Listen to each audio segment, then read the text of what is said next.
이 사선의 야당 중진 의원입니다.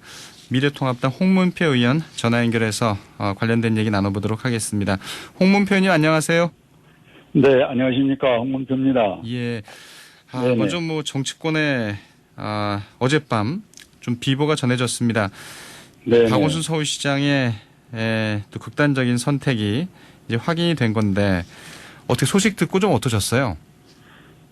참 이런 일이 있어서는 안 되는데 참 안타깝습니다. 예. 네.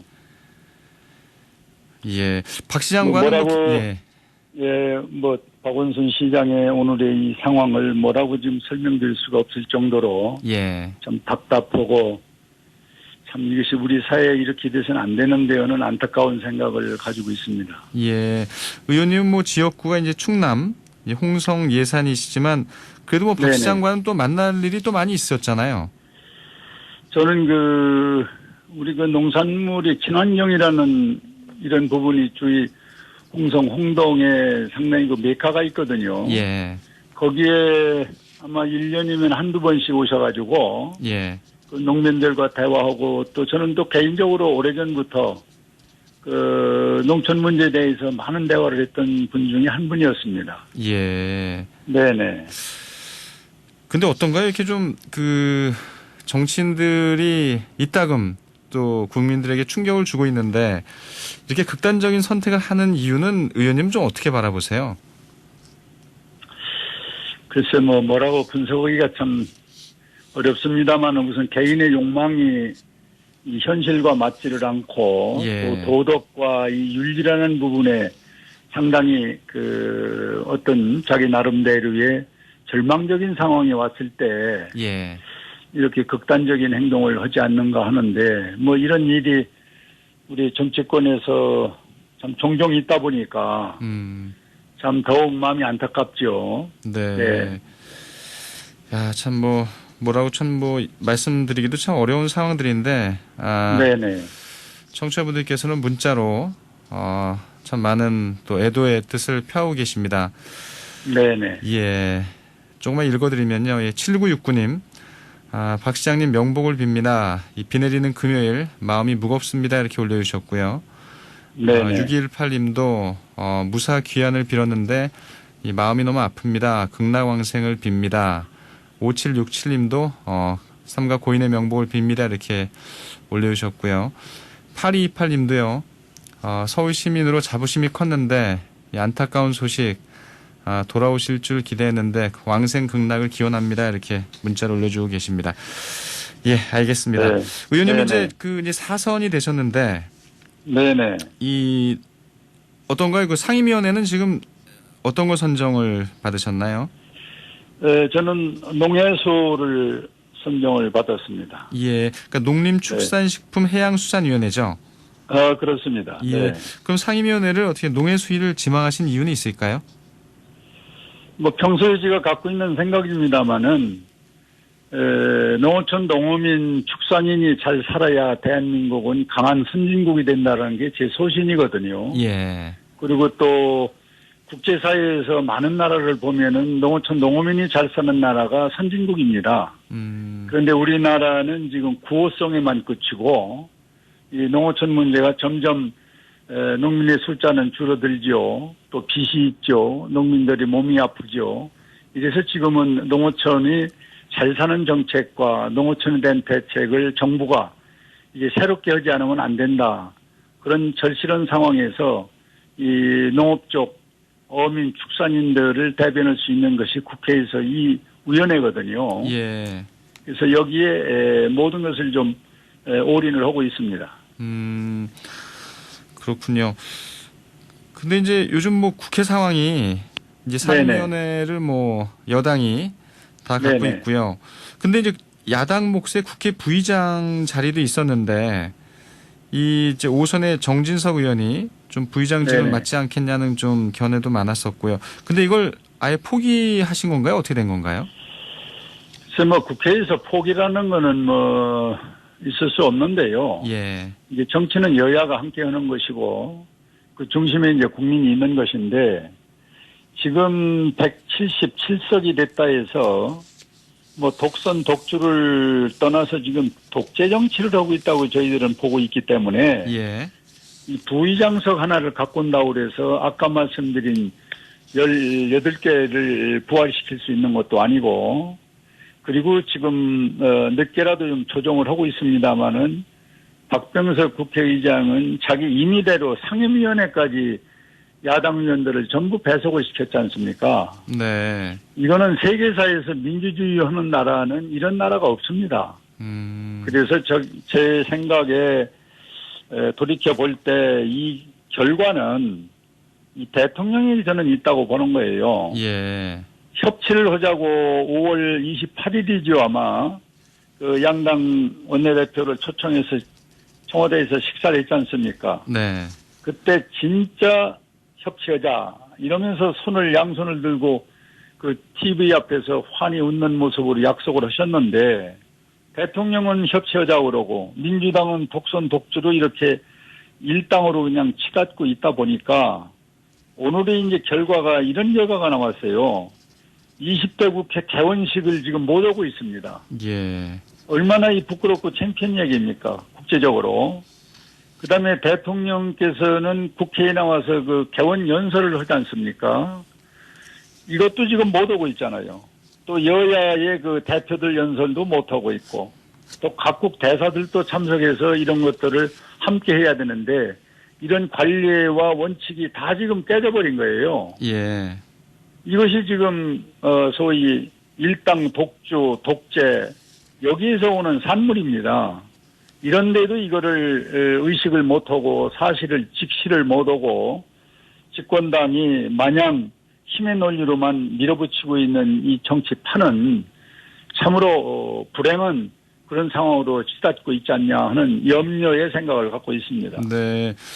의원님은 또 정치를 오래 해오셨기 때문에 또 여당도 하셨고 또 지금 야당도 하시고요. 어떤가요? 좀 뭐 현 시점에서 좀 국회를 정상화할 수 있는 방안 어떤 게 있을까요? 저는 힘의 논리를 국민 앞에 이렇게 보이는 것이 어떤 생각할 땐 야, 힘 있다, 세다 할지 모르지만은 네. 이 강철이라는 게 센 것 같아도 느닷없이 부러지는 경우가 있거든요.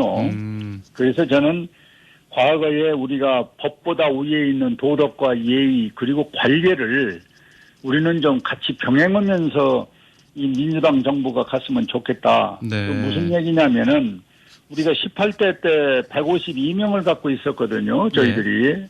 그리고 민주당이 81명을 갖고 있었습니다. 그래도 법사위원장을 그쪽에 주고, 그리고 89일 동안을 이런 아주 논쟁과 물밑에서 협치를 위한 고뇌 끝에 이 결과가 나왔던 거예요.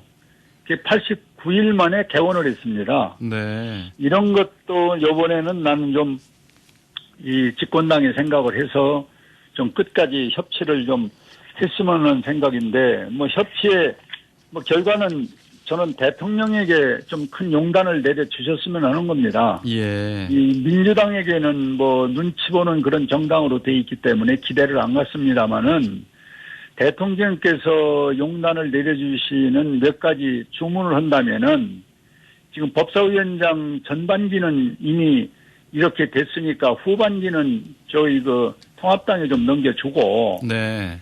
또 7개 상임위원장 준다고 했던 걸 다시 좀 재배치해주는 그 폭넓은 그런 양보가 있었으면 좋겠고, 그리고 167석만 믿고 밀어붙이는 이것은 아까 얘기한 그런 엄청난 국제적인 국내적인 문제가 발생을 하니 이제는 뭔가 새로운 그런 기틀을 좀 잡아줬으면 좋겠다는 것이고, 지난번 그 정무장관을 그 야당 저 대표가 주장을 해서 정무장관 제도를 둔다고 그랬거든요. 대통령께서. 예. 그런 것은 야당에게 추천권을 넘겨주면은 이게 협치에 저는 시발점이 된다고 봅니다. 예. 이렇게 뭔가 타협도 하고 양보도 하고 새로운 건 만들어내려고 하는 집권당의 모습이 보여야 되는데 몇 월 며칠 날 몇 시까지 안 되면은 이대로 하겠다. 지금 이런 무슨 군대 무슨 혁명 무슨 작전하듯 하고 있는 이것은 이 대한민국이 민주주의로 가는 길이 저는 아니라고 보거든요. 예. 참으로 안타깝습니다. 문재인 대통령이 지금 국회를 정상화하기 위해서는 좀 용단을 내려야 한다 이런 얘기고요. 그러면 그렇습니다. 어떻게 그 7개 상임위원회 네네. 원래 이제 그 야당 몫이잖아요. 네네. 그럼 어떻게 미래통합당에서 좀 요청을 좀 하신 건가요? 지금 여당한테는? 뭐 솔직히 물밑에서는 뭐 실무자들이 하고 있는 걸로 알고 있는데 예. 뭐 그 이야기를 나왔을 때는 협상용으로 옛날 얘기고 지금은 안 된다. 그냥 따라와라. 뭐 이런 식으로 지금 밀고 가는 것이 참으로 현실이고 안타깝게 생각을 합니다. 예. 의원이 요새 뭐 부동산에 대한 민심이 워낙 안 좋아서요. 오늘 네네. 이 종부세 이 최고 네네. 세율을 인상하는 이 부동산 대책 발표가 예고가 돼 있습니다. 네네. 이건 어떻게 보세요? 종부세 인상. 저는 발표를 나와봐야 뭐 종합평가를 하겠습번만은 예. 지금까지 상황은 이 문재인 정부 3년 4개월이 벌써 지났어요. 그동안에 22번의 주택정책을 발표했다는 것은 얼마나 불안전하고 그리고 안정된 논리가 없기 때문에 이렇게 수시로 뭐 어떻게 보면 한 달 반 만에 정책을 또 내놓고 계속 이런 22번의 이 오늘의 상황이 이 대한민국 주택정책이 결국은 예. 우리 젊은 친구들은 말할 것도 없지만은 열심히 한 푼 두 푼 벌어서 집 한 채 마련하겠다는 분들의 꿈과 희망이 다 물거품이 됐죠.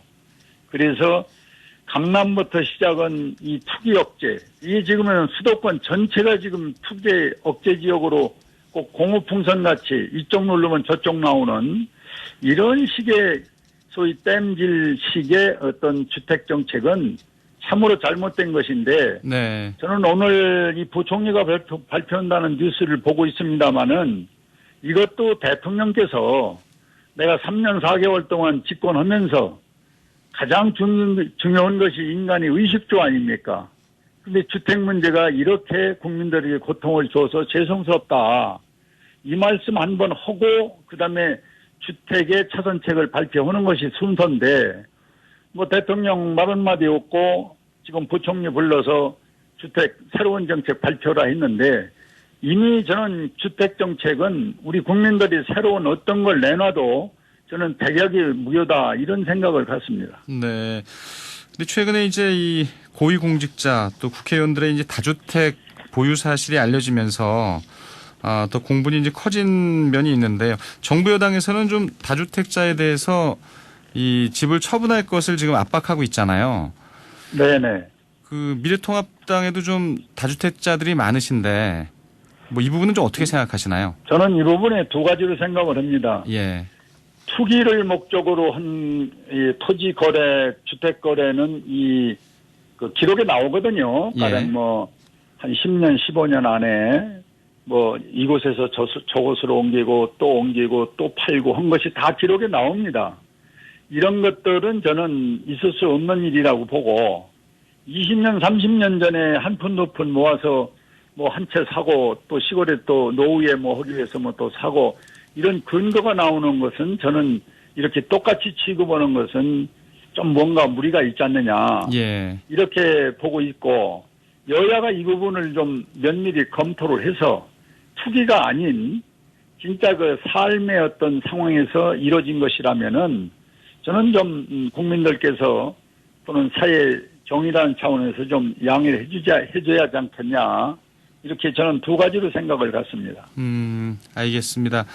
네네. 최근에 이제 이 김종인 비대위원장이 네네. 그 원희룡 제주지사를 만났잖아요. 네네. 그래서 대권 도전을 격려했다 이런 이 언론 보도가 있던데 어떻게 원 지사에 대한 평가는 어떻게 좀 생각하시나요? 뭐 김종인 비대위원장께서 뭐 당을 지금 대표하고 있기 때문에 당에서는 좋은 인물을 찾기 위한 하나의 행보다. 네. 저는 이렇게 총체적으로 보고 싶고요. 그러나 이제 당 밖에도 중요하지만은 당 안에도 저는 중요하다고 생각합니다. 예. 그동안 당을 지키기 위해서 온갖 수모를 당하고 그리고 고난을 당했던 참고 견디는 우리 야당의 우리 뿌리들이 많이 있거든요. 예. 그런 이 뿌리들을 포함해서 당내 인사들을 함께 참여하는 선의의 경쟁을 붙여야 됩니다. 여기서 이기는 사람이 진정한 대권의 후보가 되는 이런 수순을 밟아야지. 예. 누구는 되고 누구는 안 된다. 네. 이것이야말로 저는 월권이라고 생각하기 때문에 사람을 알겠습니다. 찾는 것은 좋지만은 이렇게 누구는 되고 누구는 안 되는 선을 긋는 것은 아주 위험한 생각이다. 네. 그런 생각을 갖습니다. 예, 알겠습니다. 의원님 오늘 네네. 말씀 고맙습니다. 네, 고맙습니다. 미래통합당 홍문표 의원이었습니다.